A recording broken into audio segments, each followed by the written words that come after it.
സ്വകാര്യ ബസ് മേഖലയെ സംരക്ഷിക്കാനുള്ള പാക്കേജുകൾ സംസ്ഥാന ബഡ്ജറ്റിലില്ലെങ്കിൽ ജൂൺ 19 ശേഷം ബസ് സർവീസ് നിർത്തിവെക്കുമെന്ന് all Kerala bus operators organisation. Bus ഉടമ സംഘടനകളുമായി ആലോചിച്ച് ബസ് പണിമുടക്ക് തീയതി നിശ്ചയിക്കുമെന്നും ബസ് ഓപ്പറേറ്റേഴ്സ് ഓർഗനൈസേഷൻ വ്യക്തമാക്കി.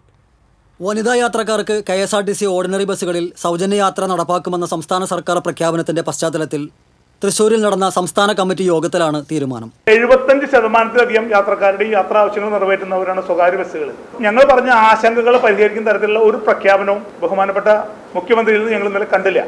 ഞങ്ങളുടെ ബസ്സിന്റെ വില 50 ലക്ഷം, 10,000-ഓളം ബസ്സുകൾ നമ്മുടെ സംസ്ഥാനത്ത് സർവീസ് നടത്തുന്നുണ്ട്. അപ്പോൾ 5000 കോടി രൂപ മുതൽ മുടക്കുന്ന ഒരു വ്യവസായമാണ് സംസ്ഥാനത്തെ സ്വകാര്യ ബസ് വ്യവസായം. സർക്കാരിന്റെ ധവളപത്രം കൃത്യമായിട്ട് പറയുന്നുണ്ട്, പ്രൈവറ്റ് ഇൻവെസ്റ്റ്മെന്റിനെ പ്രോത്സാഹിപ്പിക്കലാണ് ഈ സർക്കാരിന്റെ നയം എന്ന് പറയുന്നുണ്ട്. അപ്പം നമ്മൾ 5000 കോടി മുതൽ മുടക്കുന്ന സ്വകാര്യ സംരംഭകരാണ് സംസ്ഥാനത്തെ സ്വകാര്യ ബസ് ഉടമകൾ. സൗജന്യ യാത്ര നടപ്പാകുന്നതോടെ സ്വകാര്യ ബസ്സുകളിലെ 70% യാത്രക്കാരായ വനിതകൾ KSRTC ബസ്സുകളിലേക്ക് മാറുന്ന സാഹചര്യമുണ്ടാകും. അതോടെ സ്വകാര്യ ബസ് വ്യവസായം കടുത്ത പ്രതിസന്ധിയിലാകും. കഴിഞ്ഞ ബസ് ചാർജ് വർധനവിന് ശേഷം ഡീസലിന്റെ വിലയിൽ 10 രൂപയുടെ വർധനവുണ്ടായിട്ടുണ്ട്. കഴിഞ്ഞ 15 വർഷമായി വിദ്യാർത്ഥികളുടെ യാത്രാ നിരക്ക് വർദ്ധിപ്പിച്ചിട്ടില്ല. ബസ് തൊഴിലാളികളുടെ ശമ്പളാനുകൂല്യങ്ങൾ ഉൾപ്പെടെ എല്ലാ മേഖലകളിലും വലിയ വർധനവാണ് ഉണ്ടായിട്ടുള്ളത്.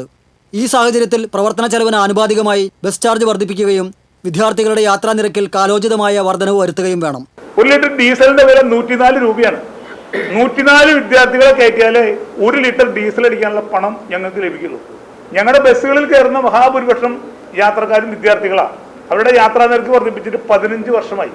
അത് വർദ്ധിപ്പിക്കണമെന്ന് പറഞ്ഞുകൊണ്ട് സർക്കാരിന് 2 കമ്മീഷൻ റിപ്പോർട്ട് കൊടുത്തിട്ട് കഴിഞ്ഞ 5 വർഷക്കാലമായിട്ട് ആ കമ്മീഷന്റെ റിപ്പോർട്ടിന് മുകളിൽ കഴിഞ്ഞ സർക്കാർ അടയിരിക്കുകയായിരുന്നു. ഇതുവരെ ഒരു തീരുമാനം എടുത്തിട്ടില്ല. വനിതാ യാത്രക്കാരുടെ കുറവ് മൂലമുണ്ടാകുന്ന സ്വകാര്യ ബസ്സുകളുടെ നഷ്ടം നികത്താൻ KSRTCക്ക് നൽകുന്നത് പോലെ പ്രത്യേക പാക്കേജുകൾ നൽകിയാലേ 1 ലക്ഷത്തിലേറെ ആളുകൾ ജോലി ചെയ്യുന്ന സ്വകാര്യ ബസ് വ്യവസായം നിലനിൽക്കുകയുള്ളൂ. സ്വകാര്യ ബസ്സുകൾ സംസ്ഥാനത്ത് തന്നെ ഇല്ലാതെയാവുന്ന സ്ഥിതി വരും. സ്വകാര്യ ബസ്സുകൾ സംസ്ഥാനത്ത് ഇല്ലാതാവുന്ന വന്നാൽ ആദ്യം ബാധിക്കുന്ന ഞങ്ങളെക്കാളും നാട്ടുകാരെക്കാളും ഒപ്പം തന്നെ ഇതിൽ 1 ലക്ഷത്തിലധികം ആളുകൾ പ്രത്യക്ഷമായിട്ടും പരോക്ഷമായിട്ടും തൊഴിലെടുക്കുന്നവരാണ്. നമ്മുടെ തൊഴിൽ മേഖലയ്ക്ക് അന്യ സംസ്ഥാന തൊഴിലാളികൾ കടന്നു വരാത്ത സംസ്ഥാനത്തെ ഏറ്റവും ഒരു പ്രധാനപ്പെട്ട മേഖലയാണ് സ്വകാര്യ ബസ് മേഖല. ഇതിലെ തൊഴിലാളികളുടെ തൊഴിലെല്ലാം ഇല്ലാതാവുന്ന സ്ഥിതിയിലേക്കാണ് കാര്യങ്ങൾ വരിക.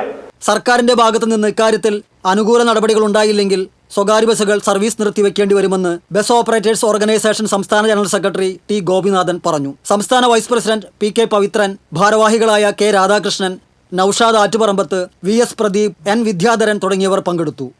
TCV തൃശൂർ.